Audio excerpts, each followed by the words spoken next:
ঘুমের ভিতরে প্রচণ্ড তৃষ্ণায় ঘুম ভাঙল ওয়ালিদের। বাড়িটা ঘুমানোর আগে উত্তপ্ত হলেও এখন পুরোপুরি শান্ত। নানা নাম না জানা প্রাণীর কণ্ঠ ভেসে আসছে শুধু। ওয়ালিদের অস্বস্তি হচ্ছে কেমন, মাথা ভার ভার মনে হচ্ছে। উঠতে গিয়েও থমকে গেল সে। চোখ পড়ল ঘুমন্ত আভার মুখে। ঘরের হালকা সবুজ রঙের ড্রিম লাইটে স্বচ্ছ দেখাচ্ছে তার মুখ। ওয়ালিদ অবচেতনে ঝুঁকল কিছুটা আভার দিকে। বেশ কিছুক্ষণ চুপচাপ চেয়ে রইল। মেয়েটার ঘুমের মধ্যে গায়ে হিজাবের মতো করে ওড়না পড়ে আছে। বিরক্তিতে কপাল কুঁচকায় ওয়ালিদ। গরম লাগে না নাকি? হুট করে বাহিরের প্রচণ্ড রকমের একটা শব্দ হলো। শব্দের সাথে সাথে পুরো বাড়ি কেঁপে উঠল। আভা ঘুম থেকে চট করে চোখ খুলতেই মুখের সামনে ওয়ালিদের মুখ পেল। সাথে সাথে ওয়ালিদকে ঠেলে সরিয়ে উঠে বসল। ধাক্কাটা জোরে হওয়ায় ধপ করে বিছানায় পড়ল ওয়ালিদ। আভা রক্তিম চোখে চেয়ে বলল, আপনি আপনি এক্ষুনি কি করছিলেন? আমার এত কাছে কেন এসেছিলেন? হ্যাঁ, নিজের সীমা ভুলে গেছেন আপনি? আমি আপনাকে ঠিকই চিনেছিলাম। আপনি আসলেই বিশ্বাসের যোগ্য না। ওয়ালিদ একটা দীর্ঘশ্বাস নিয়ে ক্লান্ত গলায় বলল। হয়ে গেছে, তোমার বলা শেষ। এবার আমি কিছু বলি? তৎক্ষণাৎ আভা ঝাঁঝালো গলায় বলল, কি কি বলবেন আপনি? আপনার উদ্দেশ্য আমি বুঝি না ভেবেছেন? এখন আমাকে ভুলভাল বোঝাবেন আর আমি বুঝে যাব? আপনি জেগে থাকলে আমাকে ছুতে পারেন না দেখে ঘুমানোর সুযোগ নিচ্ছিলেন আপনি। ছি, কতটা নীচ আপনি! ওয়ালিদ দাঁতে দাঁত চেপে আভার বাহু ধরে টান দিতেই আভা ছিটকে এসে পড়ল ওয়ালিদের বুকে। ওয়ালিদ শক্ত করে আভার মাথাটা চেপে ধরল বুকের সাথে। হতভম্ব হয়ে গেল আভা। মুহূর্তে পুরো ঘটনা বুঝতে পেরে ছটফট করে উঠল। ওয়ালিদ ওইভাবে ধরে রেখে বলল, তোমাকে কে বলেছে তুমি জেগে থাকলে আমি তোমাকে ছুঁতে পারবো না? আমার সব কিছু তোমার খারাপ মনে হয়, কারণ তুমি কখনো আমাকে ভালো রূপে দেখতেই চাও না। ওয়ালিদের বুকে মাথা রেখে ফুঁপিয়ে কেঁদে ফেলল আভা। ওয়ালিদ হতভম্ব হয়ে আভাকে ছেড়ে দিল। আবার মুখটা দু হাতের আজলায় এনে বলল, এই কাঁদছো কেন আবার? দেখো, বিশ্বাস না করলে না করো, কিন্তু আমি তোমার ঘুমন্ত অবস্থার কোনো সুযোগ নেইনি। তুমি এই অদ্ভুতভাবে ওড়না পরে শুয়েছিলে। আমি ভাবছিলাম তোমার অসুবিধা হচ্ছে কিনা, এর বেশি কিচ্ছু না। আভা ধাক্কা দিয়ে সরিয়ে দিল ওয়ালিদের হাত। হাতের উল্টো পিঠে চোখ মুছে বলল, আপনাকে একটু বিশ্বাস করি না আমি। তো আমি কোথায় তোমার পায়ে ধরেছি বিশ্বাস করার জন্য? দেখো, আমার তোমাকে ছোঁয়ার জন্য তোমার ঘুমিয়ে থাকা জরুরি না, সেটার প্রমাণ এখনই দিলাম। বাকিটা তুমি কিভাবে নেবে সেটা তোমার ইচ্ছে। আর যদি আমি তোমাকে ছুঁয়ে ফেলিও, তাতে কি আসে যায়? আমি স্বামী হই তোমার। আভা নিরেট কণ্ঠে বলল। আপনার আসল কথা তো এটাই। সেটা না বলে শুধু শুধু নাটক কেন করছেন? ওয়ালিদের মেজাজ খারাপ হলো। অসহ্য লাগছে সব। এই মেয়ে সবসময় দোষারোপ এই মেয়ে সবসময় দোষারোপ করতে পারলে শান্তি অনুভব করে। ওয়ালিদ আচমকা নিজের হাত বাড়িয়ে বলল, এসো, তাহলে ধরাধরি খেলি। আমার উদ্দেশ্য যখন বুঝেই গেছো, তাহলে আর দেরি করো না। আসলে অনেক দেরি হয়ে যাচ্ছে। এমনিতেও তো তোমার ঘুমের সুযোগ নিয়ে বিরাট ক্ষতি করে দিয়েছি তোমার। কয়েকদিন পরেই না বলে বসো আমি বাবা হতে চলেছি। আভা রক্তিম চোখে চেয়ে বলল। অসভ্য! ওয়ালিদ আভার মতো করেই বলল। সেম টু ইউ সোনামণি, ঠুকু সিন্ড্রেলা। আভা দীর্ঘশ্বাস ফেলে বলল, আপনার সাথে কথা বলাই বেকার। আপনি কখনো নিজের কাছে ভুল হতেই পারেন না। আচ্ছা, এখনই প্রচন্ড জোরে একটা শব্দ হলো, শুনেছেন আপনি? ওয়ালিদ কিছু বলার আগেই দরজায় জোরে সোরে করাঘাতের আওয়াজ হলো। সাথে ভেসে এলো অ্যালিসার আতঙ্কিত কণ্ঠস্বর। বার কয়েক ওয়ালিদের নাম ধরে ডেকে দরজা খুলে দেওয়ার জন্য বলল। ওয়ালিদের কপালে কিঞ্চিত ভাঁজ পড়ল। আভাও কৌতূহলী হয়ে তাকালো দরজায়। ওয়ালিদ তড়িৎ পায়ে এগিয়ে গেল দরজার দিকে। ঘড়ির কাঁটা প্রায় 12টা ছুঁই ছুঁই। পানিতে সম্পূর্ণ সিক্ত কাপা শরীর নিয়ে ঘরে প্রবেশ করল মৌ। এতক্ষণ যাবৎ বৃষ্টিতে ভিজেছে সে। মূলত ইচ্ছে করেই বসেছিল। ভেবেছিল শাওন হয়তো বা আসবে তাকে নিয়ে যেতে। অন্তত আসবে, এসে রাগ দেখাক বা ভালোবাসা অথবা শাসন, মৌকে জোর করে নিয়ে যাবে সাথে। কাজের মেয়েটা অনেকবার করে বলার পরেও মৌ ঘরে ঢোকেনি। উল্টো দরজা খোলা রাখতে বলে তাকে ঘুমাতে পাঠিয়ে দিয়েছে। তবে মৌকে পুরোপুরি আশাহত করে শাওন এলো না। মৌয়ের অপেক্ষা দীর্ঘ থেকে দীর্ঘ হলো। ঠান্ডায় পুরো শরীর অবশ হলো। শাওন এলো না। অবশেষে নিজের ভয়ের মোকাবিলা করতে না পেরে ফিরে এসেছে সে। ঘরে ঢুকতেই প্রথমে মৌয়ের চোখ পড়ল বিছানায় গভীর নিদ্রায় তলিয়ে থাকা শাওনের উপর। শাওনকে এভাবে ঘুমোতে দেখে প্রচণ্ড পীড়ায় ছটফটিয়ে উঠল মৌ। শাওনকে এভাবে ঘুমোতে দেখে প্রচণ্ড পীড়ায় ছটফটিয়ে উঠল মৌয়ের সমস্ত কায়া। তাকে না খুঁজে বরং লোকটা নিশ্চিন্তে ঘুমোচ্ছে। মোয়ের গুরুত্ব কি তার জীবনে এতটুকু? মৌ খেয়াল করলো শাওন বিছানার এক পাশে অনেকটা জায়গা ছেড়ে দিয়ে অন্য পাশের প্রায় শেষ প্রান্তে ঘুমিয়ে। তিক্ত হেসে মৌ আলমারির দিকে এগিয়ে গেল। নিজের পোশাক নিয়ে চলে গেল ওয়াশরুমে। ফিরে এসে শুয়ে পড়ল তার জন্য বরাদ্দকৃত জায়গায়। শাওনের মুখে চোখ আটকে ওইভাবেই রইল কিছুক্ষণ। আচমকাই মাঝরাতে চৌধুরী বাড়ির ড্রয়িং রুমের এক পাশের বিরাট কাঁঠাল গাছটা ভেঙে পড়েছে, যার দরুন অনেকদিন ধরে যত্নহীন পড়ে থাকা ড্রয়িং রুমের ছাদের কিছু অংশ ধসে পড়েছে নিচে। ধুলো বাড়িতে পুরো ঘর বিপর্যস্ত অবস্থা। ভাগ্য ভালো বিদ্যুৎ আছে। ইমতিয়াজ আর সালেহা সিঁড়ির মাথায় দাঁড়িয়ে আছেন। এমন কাণ্ডে সহসাই আতঙ্কিত তারা। নিচে নামার সাহস হচ্ছে না তাদের। দিও পাশে দাঁড়িয়ে। ওয়ালিদ আর আভা অ্যালিসার সাথে নিচের দিকে আসতে গিয়ে থেমে গেল সেখানে। ইমতিয়াজ বললেন, কি একটা অবস্থা বলো তো। বাড়ির অবস্থা এত খারাপ, সেটা বাড়ি পরিষ্কার করার সময় বুঝতে পারোনি? কাদের দিয়ে পরিষ্কার করিয়েছিস? ওয়ালিদ পুরো বিষয়টা বোঝার চেষ্টা করে বলল, সম্ভবত ছাদের উপরে ভারী কিছু পড়ার কারণে এখান থেকে সিমেন্ট বালু সব ধসে গেছে। এমনিতে অনেক বছর বাড়ির অবস্থা খারাপ। তোমাকে কে বলেছিল এখানে এসে থাকতে? এখন কি করব? এখান থেকে বেরোবো নাকি কি ঘুমিয়ে পড়বো? সাথে সাথে উত্তেজিত কণ্ঠে ইমতিয়াজ বললেন, হতচ্ছাড়া, এই অবস্থায় তোর ঘুম পাচ্ছে? আজকে যদি এইখানে দাস না নেমে তোর শোয়ার ঘরে নামতো, কি করতিস? তখনও ঘুমাতিস? অবশ্য তোকে বিশ্বাস নেই, হয়তো ঘুমাতিস। ওয়ালিদ বিরক্ত কণ্ঠে বলল, তো করবোটা কি? সারা রাত এখানে দাঁড়িয়ে থাকবো? শোয়ার ঘরে তো কিছু হয়নি। আপাতত সবাই ঘুমিয়ে পড়ো, সকালে মিস্ত্রি ডেকে দেখা যাবে। সালেহা নাকচ করে বললেন, আমি এখানে এক মুহূর্ত থাকবো না। এখন এইখান থেকে ভেঙে গেছে, একটু পর যে পুরো বাড়ি ভেঙে পড়বে না তার গ্যারেন্টি কি? এক্ষুনি আমি এখান থেকে চলে যাব। ইমতিয়াজ সম্মতি দিয়ে বললেন, ঠিক বলেছে তোর মা, এখানে থাকার দরকার নেই। সবাই একটু সাবধানে কষ্ট করে বেরিয়ে চলো। আমরা শাওনদের ওইখানে যাব। এমনিতেই আফতাব আমাকে বারবার বলছিল এই বাড়িতে না আসার জন্য। আমি তখন ওর কথা শুনিনি। আজকে কত বড় একটা বিপদ হতে পারতো।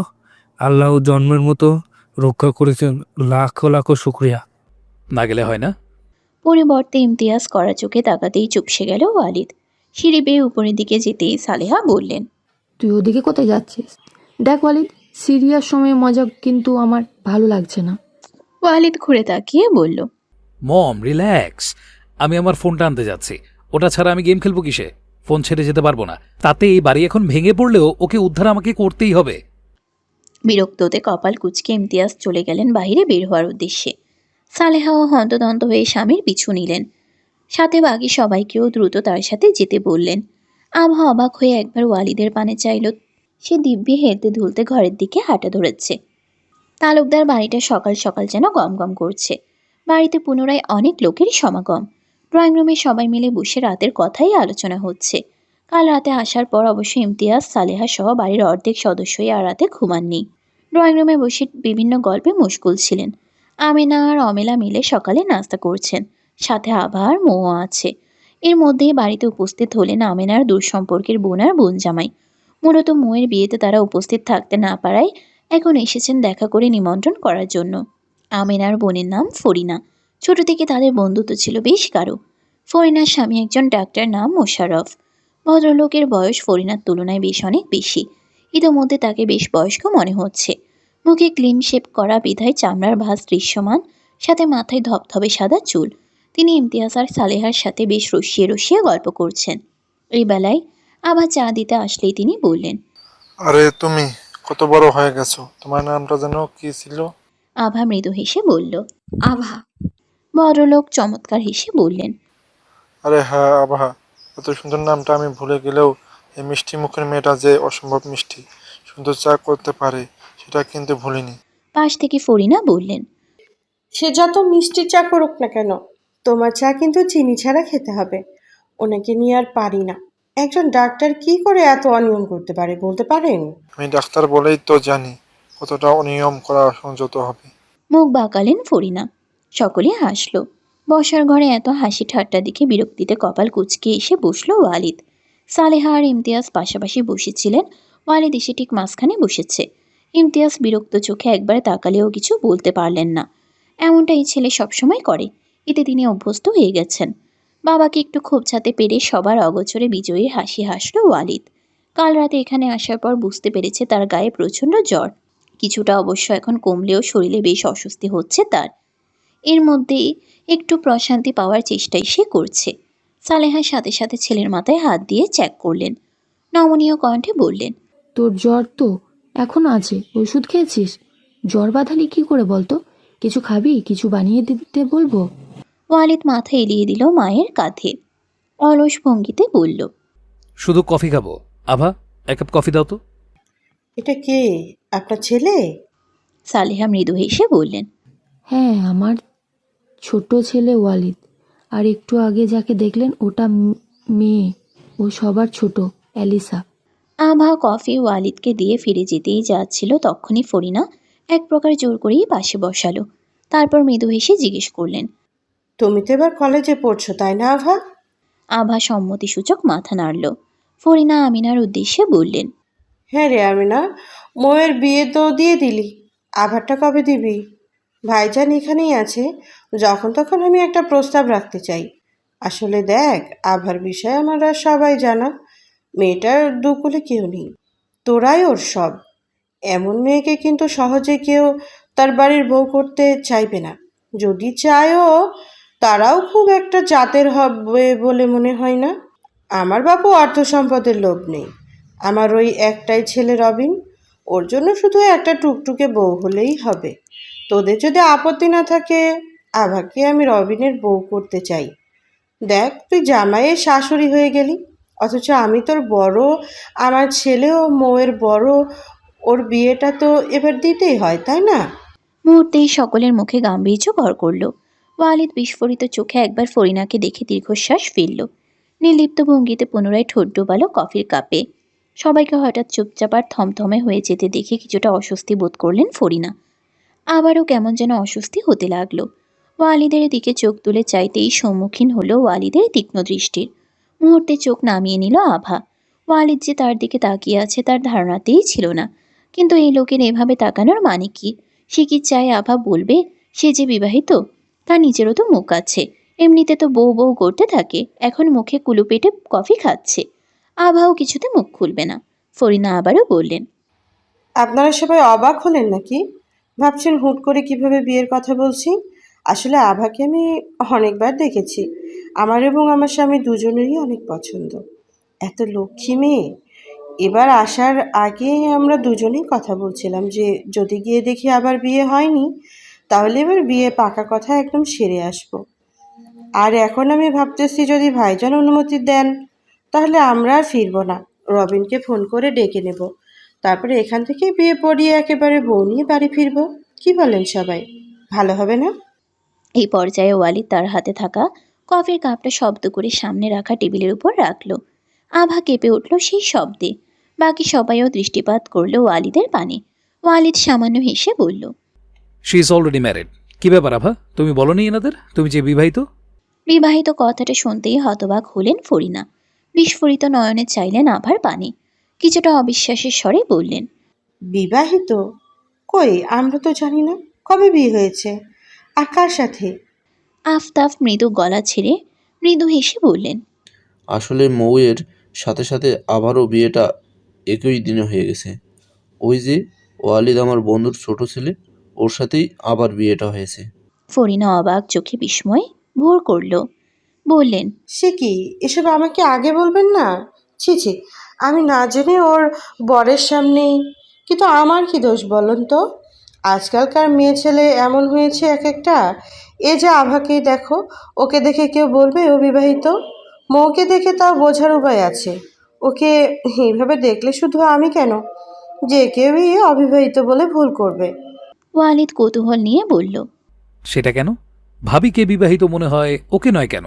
ফরিনা কিছুটা হতাশার স্বরে বললেন, তুমি কি বোকা রে বাপ? তোমার জন্যই বোধহয় তোমার বউয়ের এই দশা। একজন বিবাহিত মেয়েকে কিভাবে চেনা যায়, নাকি ফুল হাতে চুড়ি, এটাই তো আমাদের মুসলিম বিবাহিত মেয়েদের চেনার একমাত্র উপায়। যদিও ইসলামের বাধা করে কোনো কিছু বলা হয়নি, এটা মানুষের বানানো নিয়ম, কিন্তু তাও এটাই তো যুগ যুগ ধরে মুসলিম বিবাহিত মেয়েদের চিহ্ন হিসেবে ব্যবহার করা হয়ে আসছে। এতে করে পুরুষ মানুষের নজরে একটু কম লাগে। কিন্তু আজকালকার মেয়েরা তো এসব মানেই না। নিজের বউকে দেখানো আছে কিছু ওর নাকে বা হাতে, এভাবে শুধু আমি কেন, সবাই কম বেশি ভুল করবে। ওয়ালিদ একবার তাকালো আভার দিকে। সত্যি মেয়েটার নাক কান গলায় কিছুই নেই, কানে ছোট আকৃতির দুটো দুল আছে শুধু। মুহূর্তে খারাপ হওয়া মেজাজ প্রচণ্ড খারাপ হলো ওয়ালিদের। বসা থেকে উঠে পড়ল সে। আচমকা ওয়ালিদকে উঠতে দেখে চিন্তিত চোখে তাকালেন সালেহা। বললেন, কি হলো, উঠলি যে? কোথায়? ঘরে যাবি? বাইরে যাচ্ছে। কথাটুকু শেষ করে তড়িৎ গতিতে বেরিয়ে গেল ওয়ালিদ।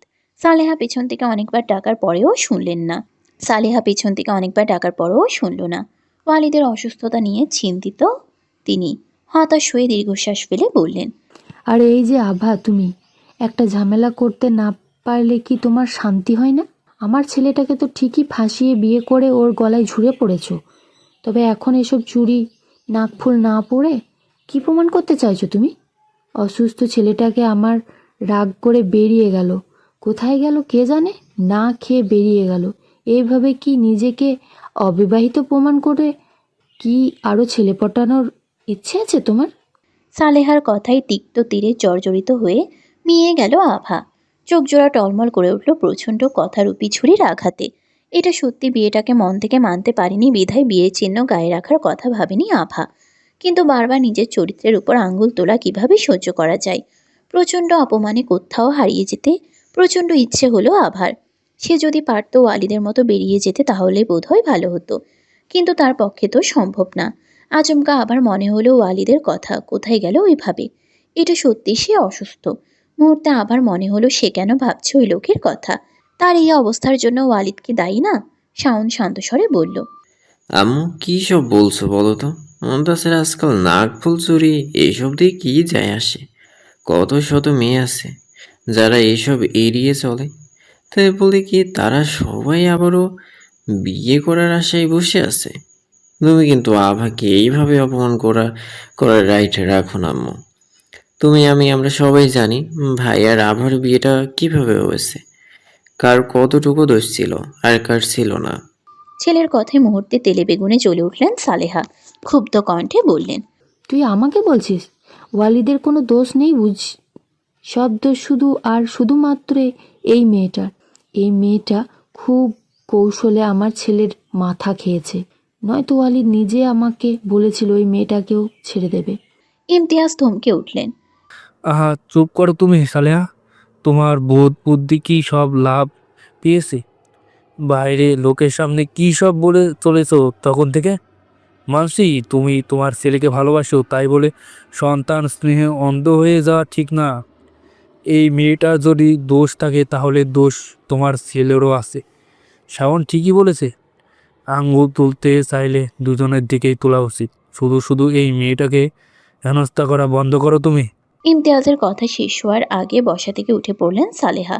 ক্রোধান্বিত কণ্ঠে বললেন, অবশেষে এই মেয়েটা তোমাকে বশ করে ফেলেছে, তাই তো?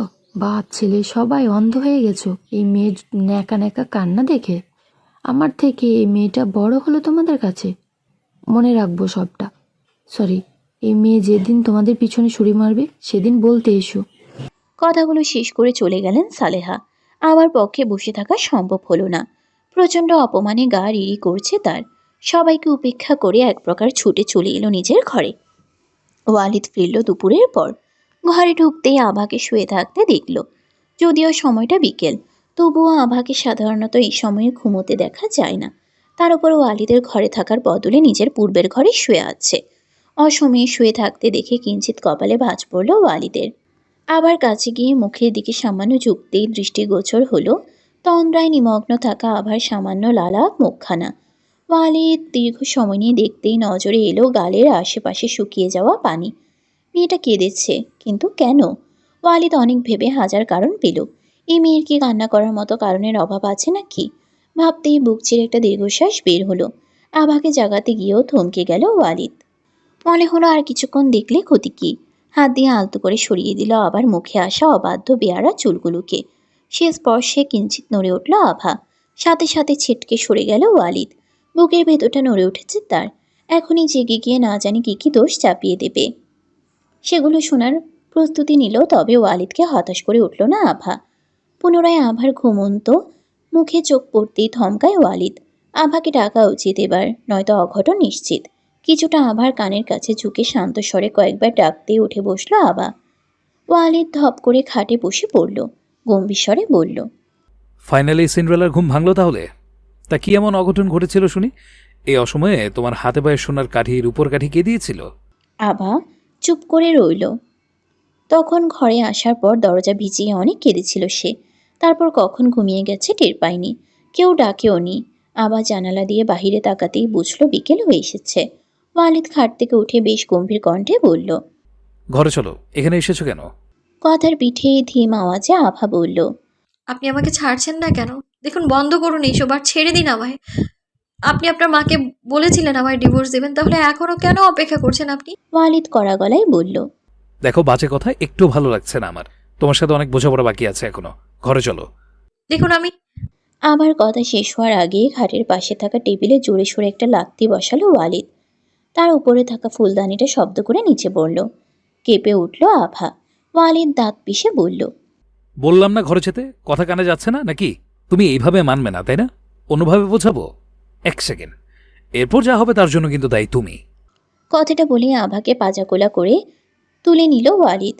বিস্ময়কর চোখে চেয়ে ছটফট করে উঠল আভা। ধমকায় ওয়ালিদ, বেশি তিরিং বিরিং করলে এক আছাড় দেব, বুঝেছ? মাথাটা সেই সকাল থেকে প্রচণ্ড গরম আছে আমার। চুপচাপ থাকলে তোমার লাভ। নিজের ভালো নাকি পাগলও বোঝে, তুমি না বুঝলে আমার কি? কথাটা বলে নির্লিপ্ত ভঙ্গিতে পা বাড়ালো। পথে শাওনের মুখোমুখি হতেই কিছুটা অস্বস্তিতে পড়ল ওয়ালিদ।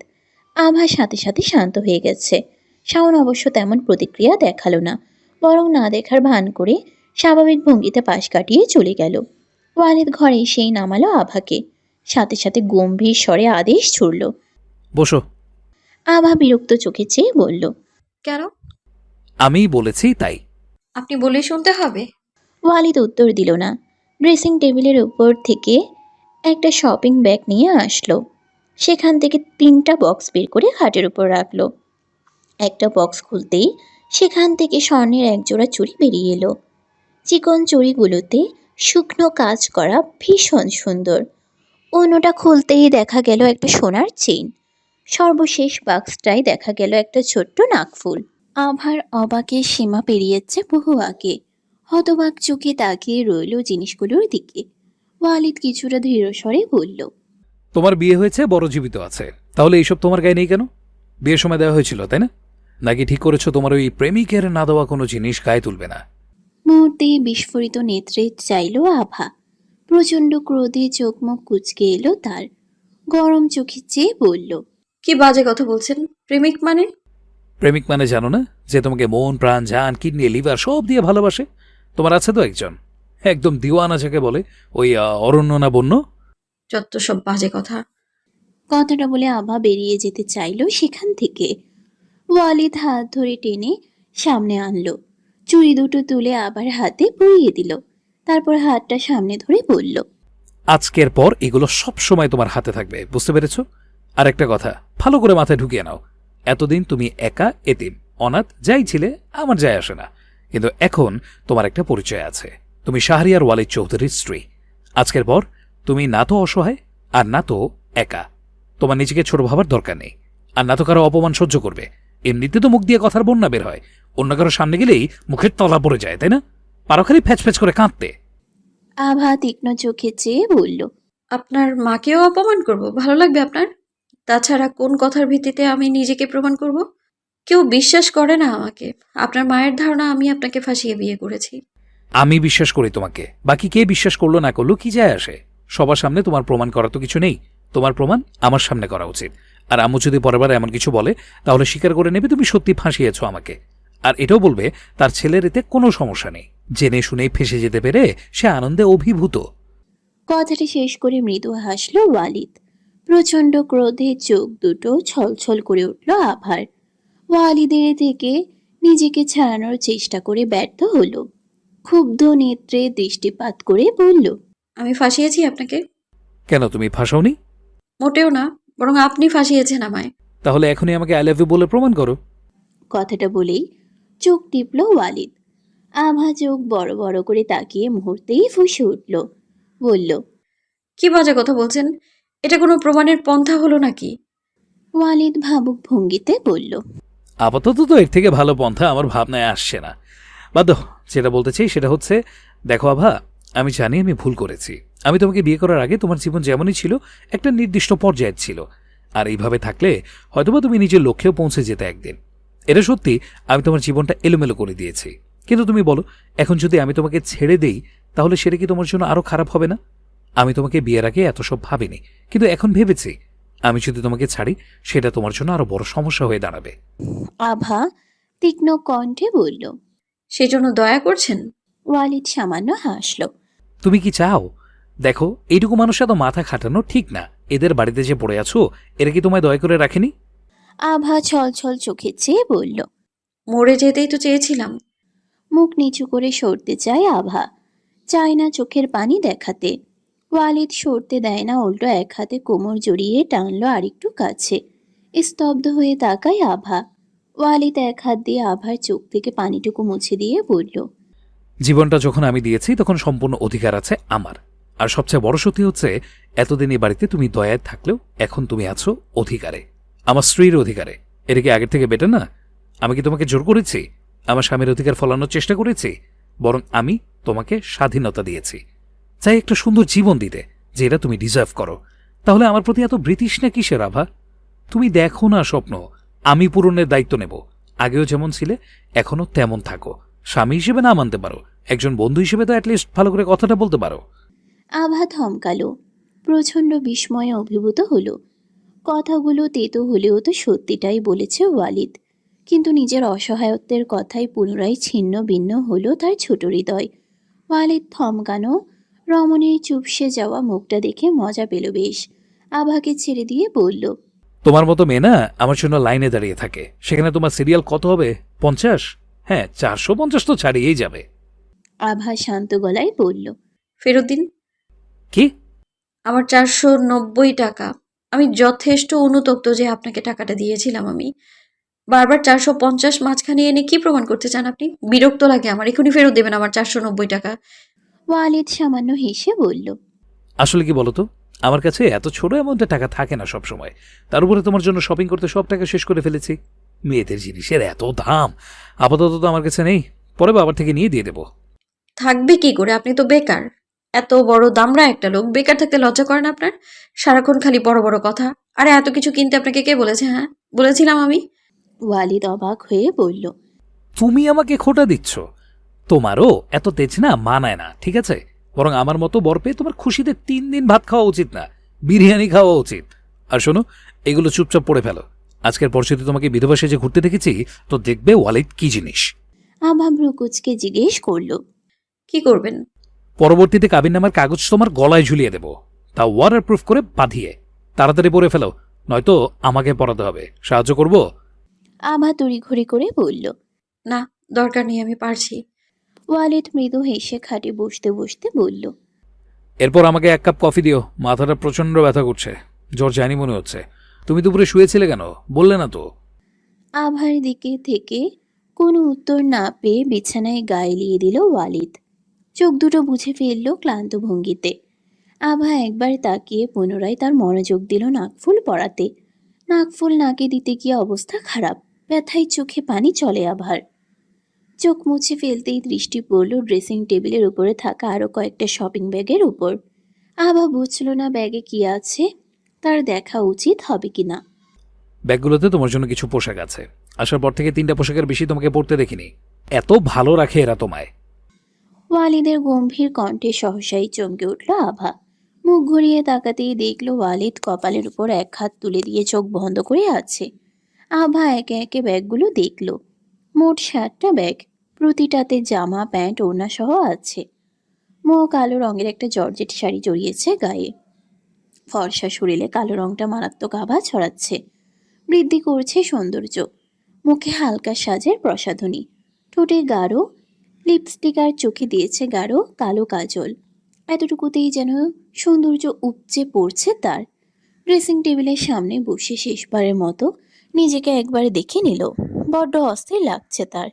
এই সাজসজ্জা যার জন্য সেই তো নেই, ও বাড়িতে কাজ চলছে মেরামতের। যদিও শাওনের ওইখানে থাকাটা ততটাও জরুরি নয় যতটা শাওন দেখায়। মোয়ের কাছে মনে হয় শাওন অকারণে বাড়ি থেকে পালিয়ে বেড়ায়। অভিমানের পাল্লা ভারী হয় মোয়ের। তবে যদি সামনের মানুষটা যদি অভিমান নাই বোঝে, তাহলে অভিমান করার কি মানে হয়? মোয়ের ভাবনার মাঝে শাওন ঘরে ঢুকলো। মো উঠে এগিয়ে এসে বলল, আমি চাচি আম্মাকে বলেছিলাম আপনি এলে যেন আপনাকে খাওয়ানোর পরে ঘরে পাঠাই। আপনি খেয়ে এসেছেন নাকি চাচি আম্মা ছিল? শাওন কিছুটা গম্ভীর কণ্ঠে বলল, না, আমার আসলে খেতে ইচ্ছে করছে না, তাই খাইনি। আসলে আমি প্রচণ্ড ক্লান্ত, ঘুমানো দরকার। মো খপ করে ধরল শাওনের হাত।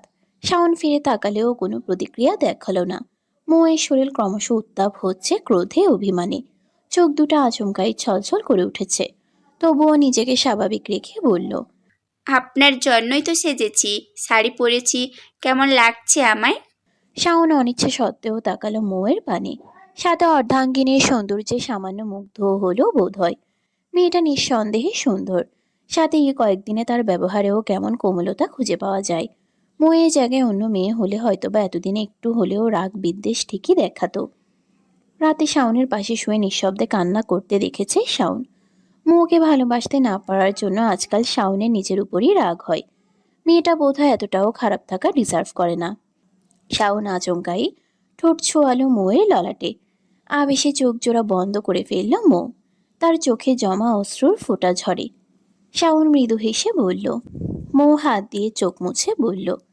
শাওন ভাবুক ভঙ্গিতে বলল, তুমি এমনিতেই সুন্দর, আর আজকে মারাত্মক সুন্দর লাগছে জানো।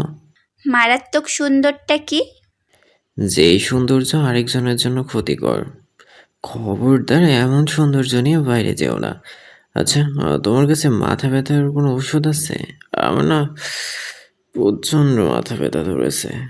শাওন মোকে পাশ কাটিয়ে বিছানার দিকে উদিত হতেই মো কম্পিত স্বরে বলল, ড্রয়িং রুমে কি আভা ছিল? আমি তো চাচি আম্মাকে থাকতে বলেছিলাম। ও কোথা থেকে এলো? ওর জন্যই খাবার খাননি আপনি? তেমন কিছু না। তুমি শুধু শুধুই ভুল বুঝছো মো। প্রচণ্ড ক্রোধে চিৎকার করে উঠল মো। তাহলে কি রকম কিছু বলুন। আচ্ছা, আভাকে কতদিন ধরে ভালোবাসেন আপনি? সামান্য কয়েকটা দিনের মধ্যে এতটা ভালোবেসে ফেললেন যে বউকে কাছে টানতে আপনার এত সময় লাগছে। আপনি জানেন আমি আপনাকে কতদিন ধরে ভালোবাসি? প্রথমে যখন আপনি বললেন আপনি আভাকে ভালোবাসেন, আমি চুপ ছিলাম। আপনি সময় চেয়েছেন, আমি তাও দিয়েছি। আপনার জন্য ধীরে ধীরে নিজেকে বদলানোর চেষ্টা করছি। সারা জীবন এই রান্নাঘরে না যাওয়া আমি এখন রান্নাঘরে সারাদিন পড়ে থাকি, শুধুমাত্র আপনার জন্য। আভা ভালো রান্না করে, আমি চেষ্টা করছি ওর মতো হওয়ার, আপনার মন জয় করার। কিন্তু এখন মনে হচ্ছে আমিই বোকা। আপনি নিজের দিক থেকে কি আদতে চেষ্টা করেছেন আমাকে ভালোবাসার? আপনি কি কখনো আমাকে ভালোবাসতে পারবেন? আপনি এখনো মনে মনে আভাকেই তো পেতে চান, তাই না? শাওন করুণ গলায় বলল, ও শান্ত হও প্লিজ। তুমি অযথা চিন্তা করছো। কি সব বাজে কথা বলছো। আমাকে আমি চাই মানে ও আমার ছোট ভাইয়ের স্ত্রী। আমি ওকে চাইবো সিরিয়াসলি। তাচ্ছিল্য হেসে মো বলল, ছোট ভাইয়ের স্ত্রীর দিকে যখন সকলের অগোচরে করুণ চোখে অপলক চেয়ে থাকেন না, তখন আপনার বিবেক কাজ করে না? আপনি কি ভাবেন অন্য কেউ খেয়াল করেনি দেখে আমার চোখেও ফাঁকি দিবেন? অথচ যাকে আপনার দেখা উচিত তার দিকে ফিরেও তাকান না। সেদিন নিজের মতো ঘুমিয়ে গেলেন। ঝড় বৃষ্টির মধ্যে আমি যে বাহিরে ছিলাম আপনার মনে ছিল না? কিন্তু আভার পায়ে যেদিন কাজ ফুটেছিল আপনার ব্যাকুলতা দেখেছিলাম সেদিন। এইভাবে একপাক্ষিক কোনো সম্পর্ক চলতে পারে না। শাওন কিছুটা বিচলিত হয়ে বলল, তো তুমি কি চাও? আমার দিক থেকে সম্পূর্ণ চেষ্টা করছি আমি। তোমার থেকে শুধু সময় তো চেয়েছি। কোনো বাজে আচরণ করেছি নাকি বাজে কথা বলেছি? বাদ দাও সেসব। আচ্ছা, ডিভোর্স দিলে খুশি হবে? বিস্ফোরিত চোখে চাইল মো। অগ্নিদীপ্ত চোখে চেয়ে বলল, বাহ বাহ বাহ, তাহলে ডিভোর্সের সিদ্ধান্ত অবধি নিয়ে ফেলেছেন? নিজ থেকে আসার সময় আভার সাথে এটার আলাপ করে এলেন। সারা জীবন আমাদের খেয়ে এখন আমার পেছনেই ছুরি বসাতে চাইছে। ওই মেয়েটাকে তো আমি মৌ যেতে নিলে শাওন হাত ধরে বলল, ওকে এইসবের মধ্যে টানবে না মো, ওর কোনো দোষ নেই। তোমাকে বিয়ে করার ভুলটা আমার ছিল। আমার মনে হলো তুমি আমার সাথে খুশি থাকবে না, তাই আমাদের ডিভোর্স। বাকি কথা শেষ করার আগে গর্জে উঠল মৌ। কোনো ডিভোর্স দেব না আমি আপনাকে। আপনি আমাকে পেয়েছেনটা কি? ইচ্ছে মতো বিয়ে করবেন, ইচ্ছে হলেই ডিভোর্স দিবেন। কেন? কোনো খেলনা না আমি। আমি আভা নই, বুঝেছেন? আমাকে যখন বিয়ে করেছেন তখন স্ত্রী হিসেবে মানতে আপনি বাধ্য। আর আজকের পর আভা এই বাড়িতে থাকবে না। না মানে না, হয়তো এই বাড়িতে আভা থাকবে, নয়তো আমি। কথাটা বলে ঘর থেকে বেরিয়ে গেল মৌ। করিডোরে মৌয়ের সাথে দেখা হয়ে গেল সালেহার। কানারত মৌকে উদ্বিগ্ন দেখে তিনি বিচলিত কণ্ঠে বললেন, কি হয়েছে মৌ? তুমি এভাবে এত রাতে কোথায় যাচ্ছ? সালেহাকে দেখে উচ্চ শব্দে কেঁদে ফেলল মৌ। সালেহা মৌকে নিয়ে নিজের ঘরে বসালেন। ইমতিয়াজ ঘরে নেই, অ্যালিসা, দিও আর ওয়ালিদের সাথে লুডো খেলছে। সালেহার ঘুম পাচ্ছিল দেখে তিনি ঘরে আসছিলেন। মৌকে এক গ্লাস পানি দিতেই সে এক নিঃশ্বাসে পুরো পানি শেষ করে ফেলল। সালেহা পাশে বসে বলল, শাওনের সাথে ঝগড়া হয়েছে? মৌ মাথা নেড়ে পুনরায় উচ্চস্বরে কাঁদতে লাগলো। সালেহা তাকে সান্ত্বনা দিয়ে বলল, দেখো, শাওনের সাথে তোমার কি নিয়ে ঝগড়া হয়েছে জানি না, কিন্তু শাওন আমার খুব শান্ত ছেলে, সহজে রাগ করে না। তুমি ওকে একটু ভালো করে বোঝালেই ও মেনে যাবে। সংসার জীবনে এমন টুকটাক ঝগড়া হয়ে থাকে। মৌ কান্নারত গলায় বলল, আমার সংসারটা বুঝি আর টিকবে না আম্মু? আপনার ছেলে আমাকে ডিভোর্স দিতে চায়। অবাক হয়ে সালেহা বললেন, কিসব বাজে কথা বলছো? শাওন তোমাকে কেন ডিভোর্স দিতে চাইবে? কারণ উনি আভাকে ভালোবাসেন। বিয়ের দিন আজ অবধি উনি আমাকে স্ত্রী হিসেবে মেনে নিতেই পারেননি। আভার জন্য উনি আমার দিকে ফিরেও তাকান না। আম্মু, আপনি কিছু করুন, আমার সংসারটা বাঁচান। আমি আপনার ছেলেকে যে ভীষণ ভালোবাসি, আমি ওনাকে হারাতে চাই না। মুহূর্তের জন্য যেন স্তব্ধ হয়ে গেলেন সালেহা। মৌ আর বসল না, বেরিয়ে এলো ঘর থেকে। তড়িৎ পায়ে রান্নাঘরে ঢুকতেই আভাকে পেল, থালা বাসন পরিষ্কার করছিল। মৌ সেখানে গিয়ে সামনে রাখা থালা বাসনগুলো এক ঝটকায় ফেলে দিল। আভা কেঁপে উঠল সে আওয়াজে।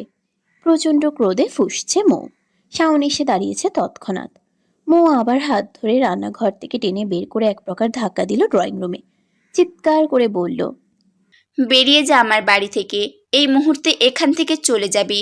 আর এক মুহূর্ত যদি তোকে এইখানে দেখি তো তোকে আমি খুঁড়বো। Get out. প্রচণ্ড রাগের তীব্রতায় মৌ আভাকে এমনভাবে প্রক্ষেপ করলো যে আভা নিজেকে সামলাতে না পেরে ছিটকে পড়ল কিছুটা দূরে। তার হাতে থাকা কাচের প্লেট বিকট শব্দে চূর্ণ বিচূর্ণ হয়ে মুহূর্তে ছড়িয়ে পড়ল। অকস্মাৎ মৌয়ের এমন ব্যবহারের হেতু ধরতে না পেরে স্তম্ভিত হলো আভা। নিজের অবস্থান ভুলে প্রচণ্ড বিস্ময়ে অবাক দৃষ্টি স্থির করলো মৌয়ের পানে। শাওন ততক্ষণে কাছে গিয়ে ঝাপটে ধরে আটকে রাখলো মৌকে। রাগে হিতাহিত জ্ঞান শূন্য মৌ ভুলে বসেছে সবকিছু। চেঁচামেচি আর শব্দ শুনে ড্রয়িং রুমে ইতিমধ্যে পৌঁছে গেছে বাড়ির বাকি সদস্য। সবাই প্রচণ্ড বিস্ময় নিয়ে বোঝার চেষ্টা করছে সবকিছু। আভাকে মেঝেতে থাকতে দেখে ওয়ালিদের বুঝতে বাকি রইল না পুরো ব্যাপার। তড়িৎ গতিতে আভার কাছে এসে মেঝে থেকে দাঁড় করালো তাকে। সঙ্গে সঙ্গে রাগে তার সমস্ত শিরা উপশিরা টান টান হয়ে উঠল। চোখ দুটো রক্তবর্ণ ধারণ করেছে। রাগে ফুঁসে উঠে বলল, ওর গায়ে হাত তুলেছ? How dare you! মৌ সঙ্গে সঙ্গে চেঁচিয়ে বলল, তুলেছি, বেশ করেছি, প্রয়োজনে আরও তুলবো। কি করবে তুমি? ওয়ালিদের রাগ দ্বিগুণ হলো।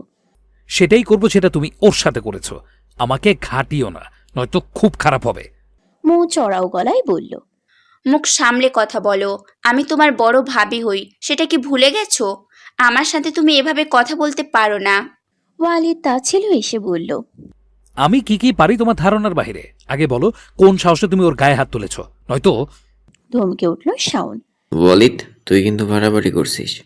ও বড় ভাবে হয় তোর। শাওনের কথার পরিপ্রেক্ষিতে কিছুটা নরম হলো ওয়ালিদ। ক্রোধের চোটে ফুঁসছে সে। আবার একটা হাত তখন ওয়ালিদের হাতে। আবা খেয়াল করলো ওয়ালিদ অচেতন বশত প্রচণ্ড চাপ প্রয়োগ করছে তার হাতে। রাগ সামলানোর জন্যই হয়তোবা মৌয়ের রাগটা তরতর করে বাড়ছে। নিজের বোধ বুদ্ধি খুইয়ে বসেছে সে। পুনরায় গর্জে উঠল, নয়তো কি করবে তুমি? হ্যাঁ, অনেক সহ্য করেছি, আর না। সবার সামনে বলেছি এই মেয়েটা এই বাড়িতে থাকবে না, কোনো মূল্যে ওকে আমি এই বাড়িতে থাকতে দেব না। ওয়ালিদ অবাক নেত্রে চেয়ে বলল। তুমি বললে বুঝি হয়ে গেল? ওকে বের করার তুমি কে বলো তো? মৌনি রেড স্বরে বলল। অবশ্যই এই বাড়িতে কে থাকবে আর কে থাকবে না তার সিদ্ধান্ত নেওয়ার অধিকার আমার আছে। এটা আমার বাবার বাড়ি, মানে আমার বাড়ি। আমার বাড়িতে আমি কাকে রাখবো আর কাকে রাখবো না সেটা আমি ঠিক করব। আর তোমারও এবার এই মেয়েটাকে ছাড়া উচিত। কেন শুধু শুধু এমন একটা নষ্ট মেয়ের পেছনে নিজের জীবন ব্যয় করছো বলো তো? ওয়ালিদ গর্জে উঠল। মুখ সামলে কথা বলো, নয়তো। মৌ ওয়ালিদের দিকে এগিয়ে এসে বলল। নয়তো কি? আর এই যে আভা, এখনো নির্লজ্জের মতো দাঁড়িয়ে আছিস কেন? তোকে কখন বলেছি যাওয়ার জন্য? দাঁড়িয়ে দাঁড়িয়ে আমার মুখ কি দেখছিস? হ্যাঁ? শাওন উচ্চ স্বরে কড়া গলায় বলল। জাস্ট শাট আপ মো। আর একটা কথা তুমি বলবে না। কেউ কোথায় যাবে না, বুঝছো? তুমি আমার সাথে ঘরে যাবে, চলো। মৌ নাকচ করে বলল। মোটেও না। আমি আমার কথা থেকেও এক চুল নড়ব না। হয়তো এই বাড়িতে এই মেয়েটা থাকবে, আর নয়তো আমি। ওয়ালিদ শান্ত ভঙ্গিতে মাথা নেড়ে বলল। অবশ্যই এত কিছুর পরে এই বাড়িতে না তো আমি থাকবো আর না তো আভা। আমি এক্ষুনি এই বাড়ি ছেড়ে বেরিয়ে যাব। বিস্ময়ে চরম পর্যায়ে পৌঁছালো আভা। লোকটা কি বলছে? তার জন্য কিনা সে নিজে বাড়ি ছাড়ার কথা বলছে? বাকিরা সবাই হতবাক হয়ে তাকালো। মুহূর্তে মৃদু আর্তনাদ করে উঠলেন সালেহা। ওয়ালিদের কাছে এগিয়ে এসে বললেন। কী সব বাজে কথা বলছিস? তুই বাড়ি ছাড়বি মানে? কোথায় যাবি তুই? মাথা খারাপ হয়েছে তোর? ওয়ালিদ ঠান্ডা স্বরে বলল। ঠিক ধরেছ, আমার মাথা খারাপ হয়ে গেছে। বড় ভাবের এত সুন্দর সুন্দর কথার পর আমার মাথা কিভাবে ঠিক থাকতে পারে? এই বাড়িটা ওনার বাবার, তাই ওনার সম্পূর্ণ অধিকার আছে এই বাড়িতে থাকার। কিন্তু সে বাড়িতে আমার স্ত্রীর কোনো জায়গা নেই, কোনো সম্মান নেই, সেই বাড়িতে তো আমি থাকবো না। থাকবো না মানে থাকবো না, এটাই আমারও শেষ কথা। চলো আভা। কথাটা শেষ করে আবার হাত ধরে এক প্রকার টেনে সিঁড়ির দিকে চলে গেল ওয়ালিদ। সালেহা মৌকে উদ্দেশ্য করে কঠোর কণ্ঠে বললেন। কাজটা তুমি ঠিক করলে না। আজকে সমস্ত সীমা পার করেছো তুমি। আমার ছেলে যদি এই রাতের বেলা বাইরে যায় তাহলে আমিও এই বাড়িতে থাকবো না, আর সেটা তোমার জন্য খুব একটা সুখকর হবে না মৌ। কথাটা আমার মাথায় রেখো। আমার সাথে চলো, আটকা আমার ছেলেটাকে।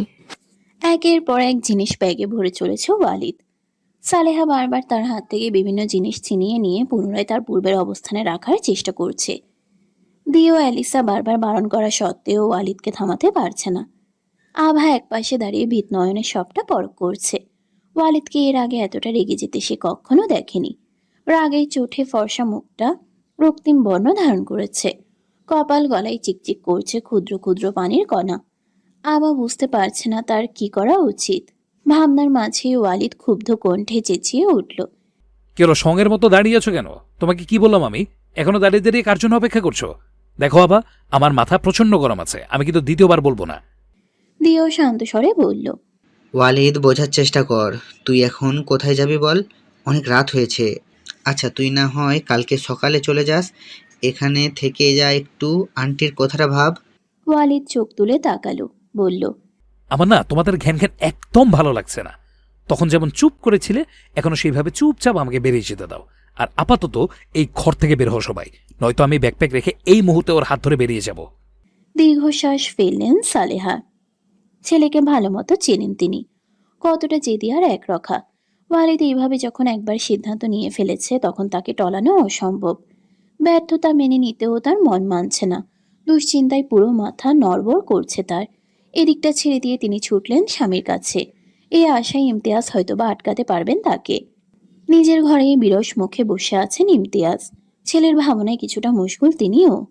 উপরে উপরে শক্ত থাকলেও তিনি কখনোই চান না ওয়ালিদ এ বাড়ির থেকে এভাবে বের হয়ে যাক। তার উপরে মৌয়ের সাথে মনোমালিন্যের কারণে যদি এসব হয়ে যায়, এতে তার পরিবারের ভাঙন। তিনি চান না তার পরিবারের সবাই এভাবে একে অপরের সাথে লড়ুক। তার ভাবনায় ছেদ ঘটিয়ে হন্তদন্ত ভয়ে ঘরে ঢুকলেন সালেহা। বিচলিত হয়ে স্বামীর উদ্দেশ্যে বললেন। সরি, ওয়ালিদ বেরিয়ে যাচ্ছে আর তুমি এখানে মুখে কুলুপেটে বসে আছো। এখন নিচে ওই অসভ্য মেয়েটাকে কিছুই বললে না? ওই মেয়েটার এত সাহস, বলে কি না এটা ওর বাপের বাড়ি, ও ঠিক করবে। কে থাকবে কে থাকবে না। তোমাকে আমি বারবার বলেছিলাম কোনো দরকার নেই এখানে আসার, কিন্তু না, তুমি আমার কোনো কথা শুনলে না তো। এখন ওই অসভ্য মেয়েটার জন্য এই রাতের বেলায় আমার ছেলেটা বাড়ি থেকে বের হয়ে যাচ্ছে, তুমি কি কিছুই করবে না? ইমতিয়াজ বিরক্ত ভঙ্গিতে বললেন। কানের কাছে জ্ঞান জ্ঞান করো না তো সালেহা। যা হয়েছে তোমার ছেলের দোষে হয়েছে। আর এই মেয়েটার জন্য ওর যে কী দরকার ছিল ওর এই মেয়েটাকে বিয়ে করার? মাথায় তো বোধ বলতে বলতে কিছুই নেই। তোমার ছেলে আর এখন সবার মাথা খারাপ করতে উঠে পড়ে লেগেছে। স্বামীর কথায় তেতে উঠলেন সালেহা। খবরদার, শুধু ওয়ালিদের দোষ ধরবে না। এর সম্পূর্ণ দায় শুধু আর শুধুমাত্র তোমার। তুমি এইসব শুরু করেছো। ইমতিয়াজ ক্ষুব্ধ গলায় বললেন। কী সব বাজে কথা বলছো? আমার দোষ মানে? আমি ওকে বলেছিলাম নাকি ওই মেয়েটাকে বিয়ে করতে, নাকি এখন বলছি বাড়ি থেকে বেরিয়ে যেতে? সালেহা অস্থির হয়ে বললেন। তোমার জন্য ওয়ালিদ এই মেয়েটাকে বিয়ে করেছে, শুধুমাত্র তোমার জীবনের কথা ভেবে ওই মেয়েটাকে বিয়ে করেছে। এটা জানা সত্ত্বেও যে শাওন ওই মেয়েটাকে ভালোবাসে, নিজের মাথায় সমস্ত দোষ নিয়েছে আমার ছেলেটা ওয়ালিদ। এই জন্য তাড়াহুড়ো করে বিয়েটা করেছে, কারণ শাওন আভাকে বিয়ে করতে চাইছিল, মৌকে নয়। ওয়ালিদ আভাকে ভালোবাসে। এটা শেষের কথাটুকু শাওনের কর্ণগোচর হতেই পা জোড়া দরজায় থমকে গেল তার। সে এসেছিল ইমতিয়াজের কাছেই। শেষের কথাটুকু অনিচ্ছাই তার কর্ণগোচর হয়েছে। কারো পায়ের ধ্বনি অনুভব করেই কথা থামিয়ে দিয়েছেন সালেহা। দরজায় দৃষ্টিপাত করতেই হৃৎপিণ্ড লাফিয়ে উঠল তার। মুহূর্তে শুকনো একটা ঢোক গেলে নিজেকে স্বাভাবিক করার চেষ্টা করলেন তিনি। শাওন ততক্ষণে ধীর পায়ে এগিয়ে এসেছে সালেহার অতি নিকটে। খানিকটা কাঁপায় গলায় বললেন। আম্মু, তুমি একটু আগে কি বললে? ভাই জানতো আমি আমাকে ভালোবাসি, এটা জেনেও ও বিয়েটা করেছে? খানিকটা কাঁপা গলায় বলল। সালেহা মাথা নিচু করে ফেললেন। কি বলবেন কিছুই ভেবে পাচ্ছেন না তিনি। বুকের ভিতরটা অদ্ভুত কম্পন শুরু করেছে তার। ইমতিয়াজ চড়াও হলেন কিছুটা। প্রচণ্ড রাগে ফুঁসে উঠে বললেন। তুই আবাকে ভালোবাসিস মানে? মাথা খারাপ হয়েছে তোর? কি সব আজে বাজে কথা বলছিস? তোকে কি এই দেশে প্রেম প্রীতি করতে নিয়ে এসেছিলাম? শাওন ইমতিয়াজের কথাই তোয়াক্কা না করে পুনরায় সালেহাকে উদ্দেশ্য করে বলল। আম্মু, কি হলো? কথা বলছো না কেন তুমি? বলো, একটু আগে যেটা বললে সেটা কি সত্যি? শাওনের কণ্ঠে ব্যাকুলতা, প্রতিটি শব্দ ভাঙা ভাঙা, যেন কথা বলতে প্রচণ্ড কষ্ট হচ্ছে তার। কথাগুলো আটকে যাচ্ছে গলার কাছে। সালেহা করুণ চোখে চাইলেন। তিনি বুঝতে পারছেন না কিভাবে পরিস্থিতি সামলাবেন। এই মুহূর্তে শাওনকে অত্যন্ত স্বাভাবিক মনে হলেও তিনি শাওনকে খুব ভালো করে জানেন। শাওন সহজে রাগ করার ছেলে না, কিন্তু একবার যদি রেগে যায় তাহলে ওয়ালিদের থেকে 3 গুণ তাণ্ডব করবে। তিনি কিছুতেই এই পরিস্থিতিতে আরও জটিল হতে দিতে চান না। সালেহা শাওনকে আশ্বস্ত করে বললেন। কথা শেষ করতে দিল না শাওন, থামিয়ে দিয়ে বলল। শাওন, বিষয়টা বোঝার চেষ্টা কর। তুই ভুল ভাবছিস। হ্যাঁ, এটা সত্যি যে ওয়ালিদ জানতো তুই মৌকে নয় আভাকে বিয়ে করতে চাইছিস, কিন্তু শেষের কথাটায় স্পষ্ট রাগ মিশে। সালেহা মৃদু আর্তনাদ করে বললেন। তাই ও এত তাড়াহুড়ো করে? আমাকে এক প্রকার জোর করে হলেও বিয়েটা করে ফেললো, যাতে আমি আমাকে বিয়ে করতে না পারি, আর এই এই বিয়েটা করতে বাধ্য হই, তাই তো? তুই ভুল ভাবছিস শাওন। আমি গর্জে উঠল শাওন। আমি একদম ঠিকই ভাবছি। ও জেনে শুনে আমার সাথে এত বড় খেলা খেললো, পারলো এটা করতে। আর আমি কিনা বোকার মতো চেষ্টা করেছি ওকে খুশি করতে, যে আমার খুশি কেড়ে নিতে মরিয়া। আমি কিনা বাধ্য করেছি অন্য কাউকে তার খুশির কারণ হতে। আমার নিজের প্রতি ঘৃণা হচ্ছে। ব্যাস, অনেক হয়েছে, আর না। শাওন কথা শেষ করে আর দাঁড়ালো না, তড়িৎ পায়ে ঘর ত্যাগ করল। সালেহা ওর পিছু পিছু ছুটলেন, সাথে ইমতিয়াজ। করিডোরে শাওনের সাথে দেখা হয়ে গেল ওয়ালিদ। ওয়ালিদ বেরিয়ে যাওয়ার জন্য বের হয়েছে, ওর সাথে আবা। দিও আর অ্যালিসা বাধা দেওয়ার চেষ্টা করছে। শাওনকে দেখে শান্ত হয়ে গেল তারা। অ্যালিসা ভারী গলায় বলল। ভাইয়া, তুমি চলে এসেছো, খুব ভালো হয়েছে। ভাইয়া দেখো না, আমার একটা কথাও শুনছে না। তুমি বলো দেখি কিভাবে না করে। শাওন কিছু না বলে এগিয়ে গেল ওয়ালিদের পানে। ওয়ালিদ শাওনকে দেখে শান্ত হয়েছে কিছুটা, এগিয়ে আসতে দেখে বলল। দেখো ভাই, তুমি বাকি কথা শেষ হলো না তার। সহসাই মুখে পড়ল শাওনের হাতের একটা শক্তপোক্ত ঘুষি। প্রথমে সবাই স্তম্ভিত হয়ে গেল। বুঝে উঠতে উঠতেই আরো একটা ঘুষি বসিয়ে দিল শাওন। খানিকটা পিছিয়ে যায় ওয়ালিদ। অবাক নেত্রে চায় রাগে ফুঁসতে থাকা শাওনের পানে। শাওন সেসবে পাত্তা দেয় না। পুনরায় মারতে উদিত হতেই আটকে দিল দিও। ততক্ষণে ইমতিয়াজ আর সালেহাও এসে হাজির। দিও বলল, কি করছোটা কি তুমি শাওন ভাই? মাথা খারাপ হয়েছে তোমার? এভাবে তুমি ওকে আটকাবে যাওয়ার থেকে তুমি ভালোভাবে ওর সাথে কথা বলে ওকে আটকাতে পারতে না? শাওন তাচ্ছিলের হেসে বলল, কে আটকাচ্ছে ওকে? যাক না ও। কিন্তু যাওয়ার আগে ওর পাওনাটা বুঝিয়ে দিচ্ছি মাত্র।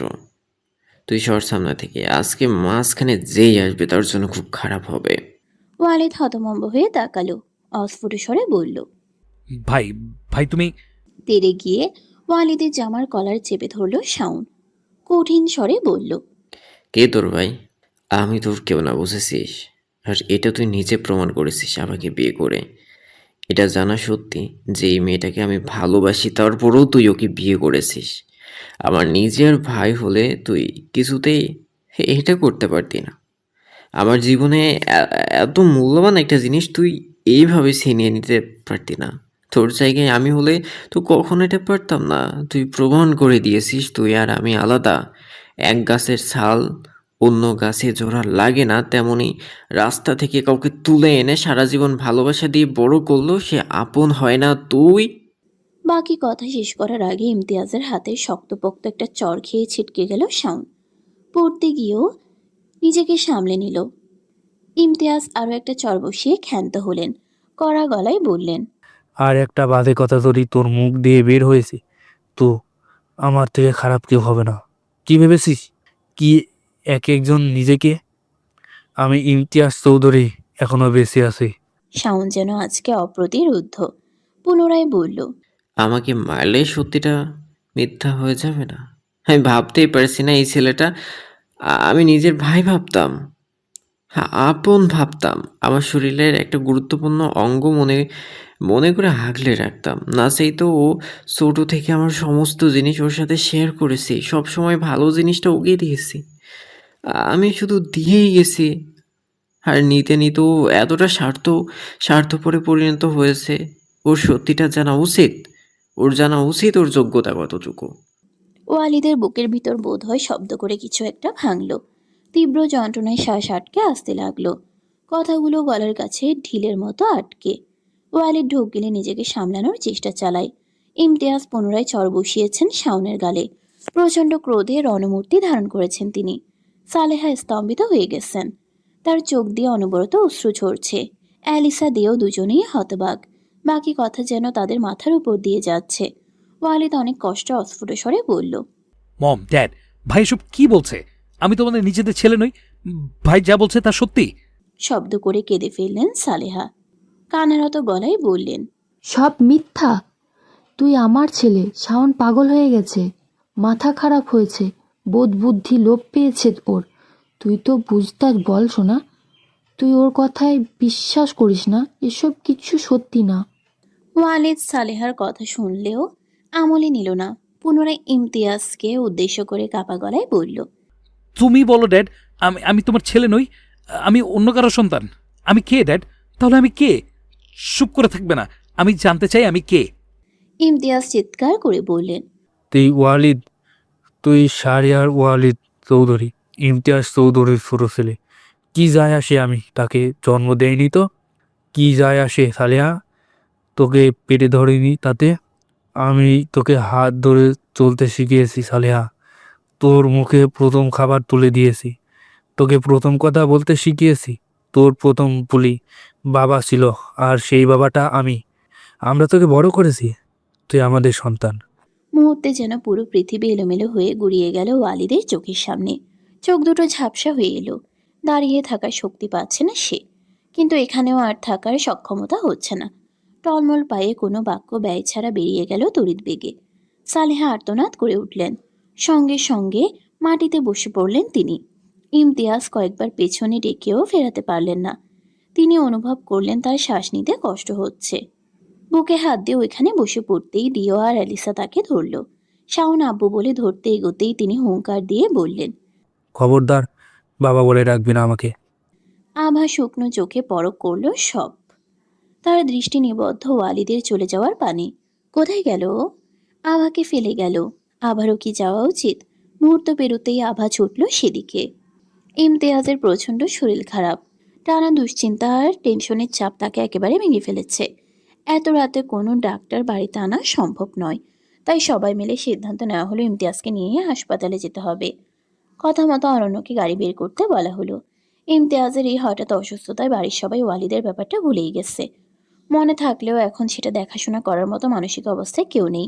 শাওনও অস্বাভাবিকভাবে চুপ হয়ে গেছে। ঘরে যখন সবাই হন্তদন্ত হয়ে ছুটাছুটি করছে তখন সে নিজের ঘরে গম্ভীর মুখে চুপচাপ বসে আছে। এদিকে চারিদিকে নিশুতি ক্রমেই ঘন হয়ে উঠেছে। রাতের অন্ধকারে চারদিক ঢেকে থাকার কথা, কিন্তু আকাশ জুড়ে গোলাকার পূর্ণ চাঁদটা জ্বলজ্বল করছে। তাকে কেন্দ্র করে একটা আবছা রূপালী আস্তরণ ছড়িয়ে পড়েছে ধরণীতে। গাছের পাতায় জ্যোৎস্না পড়ে চিকচিক করছে তা। শো শো শব্দে বয়ে চলেছে হিমশীতল বায়ু। ওয়ালিদ ক্লান্ত হয়ে বসেছে বিরাট আম গাছটা নিচে। আম গাছের মোটা গুড়িতে ঠেকেছে তার পিঠ। দুই হাত ইতোমধ্যে জখমিত। নিষ্ঠুর বাস্তবতা নির্মমভাবে আঘাত করেছে তাকে। মনের কষ্ট কমাতেই শারীরিক কষ্টকে সাদরে গ্রহণ করেছে সে। দুই হস্তধারা একের পর এক তীব্র আঘাত করেছে শক্তপোক্ত আম গাছটায়। এখন কিছুটা শান্ত। ছলছল চোখে উদাস দৃষ্টি নিবদ্ধ আকাশপানে। অভিযোগ অপমানে বুকের ভিতরটা দুমড়ে মুচড়ে যাচ্ছে। অসহ্য যন্ত্রণা অনুভূত হচ্ছে, সাথে একাকিত্বের সমাহার, যা শরীরের আঘাতের চেয়ে অধিক ত্যক্ত পীড়াদায়ক। মস্তিষ্ক পুনরায় সচল হতেই টলমল পায়ে উঠে পড়ল ওয়ালিদ। আবারও সবকিছু গুড়িয়ে দেওয়ার প্রয়াসে নিজেকে আঘাত করার জন্য গাছের উদ্দেশ্যে হাত তুলতেই মৃদু আর্তনাদ করে সামনে এসে দাঁড়ালো আভা। কাপা গলায় আওড়ালো, প্লিজ থামুন, এবারের মতো শান্ত হয়ে যান। হাতটা সেটাই স্থির হলো ওয়ালিদের। দৃষ্টি নিবদ্ধ হলো মুহূর্তে উদয় হওয়া আভার উপর। ভার্ত মুখে চোখ দুটো খিচে বন্ধ করে দাঁড়িয়ে আছে সে। রীতিমতো মৃদু কাঁপছে বোধ হয়। সে এসেছিল বেশ কিছুক্ষণ আগে মূলত সাহস করে ওয়ালিদের সামলে আসতে পারেনি। চেয়েছিল ওকে একটু সময় দিতে। ওয়ালিদের এই বোকামির কারণ খুঁজে ব্যর্থ। আঘাতটা যদি ভুলবশত তার উপরে হতো তাহলে কি হতে পারত সে ধারণা কি আদতে রাখি মেয়ে? প্রচণ্ড উত্তপ্ত মাথায় এই মুহূর্তটা অহেতুক মনে হলো ওয়ালিদের। নিজেকে কিছুটা ধাতস্থ করে গম্ভীর স্বরে বলল, এইভাবে সবসময় মাঝখানে কেন চলে আসো তুমি, তাও কোনো কিছু না ভেবে? এই মাঠটা তোমার মুখে পড়লে খুঁজেও পাওয়া যেত না তোমাকে। জেনে শুনে মরতে এসেছো, মরার আর উপায় ছিল না। আর এইখানে কি করছো তুমি? আভা চট করে চোখ তুলে তাকালো। সঙ্গে সঙ্গে মুখোমুখি হলো ওয়ালিদের তীক্ষ্ণ দৃষ্টি। মুখটা স্বাভাবিকের তুলনায় বিধ্বস্ত, তবুও গম্ভীর রাখার বৃথা চেষ্টায়। ঘামের কণা চিকচিক করছে পুরো মুখে। কিছুটা লম্বা চুলগুলো এলোমেলো হয়ে চোখ অবধি পৌঁছেছে। চোখ দুটো ধারণ করেছে রক্তবর্ণ। এই ওয়ালিদকে সম্পূর্ণ ভিন্ন লাগলো আভার নিকট। অবশ্য হওয়াটাও অস্বাভাবিক কিছু না, কিন্তু তাও এই অবস্থায় ও এই ধরনের কথা বলছে। আভা একটু সরে দাঁড়িয়ে কম্পিত স্বরে বলল, আপনার কি মাথা খারাপ হয়েছে? এটা কোন ধরনের পাগলামো? হ্যাঁ, এইভাবে আপনি গাছকে মারতে পারেন না। এটা কোনো সুস্থ মানুষের কাজ হতে পারে না। ওয়ালিদ কপালে কিঞ্চিত ভাঁজ ফেলে বলল, গাছকে মারতে পারে না মানে কি? আর তোমার সামনেই তোমার পুরো দুনিয়া খারাপ হলো। মাথা খারাপ হলো কিনা তাতে কি আসে যায়? আবার দৃষ্টি তখন ওয়ালিদের হাতে। সেখান থেকে চামড়া ছিলে বেরিয়ে আসছে তাজা রক্ত। বিস্মিত হলো আভা। লোকটার কি একটুও কষ্ট হচ্ছে না? এতটা স্বাভাবিক কিভাবে আছে? কিন্তু আদতে কি এটাকে স্বাভাবিক বলা যায়? বরং চরম অস্বাভাবিকতার নমুনা। আবার কেন যেন চোখ দুটো ঝাপসা হয়ে উঠল।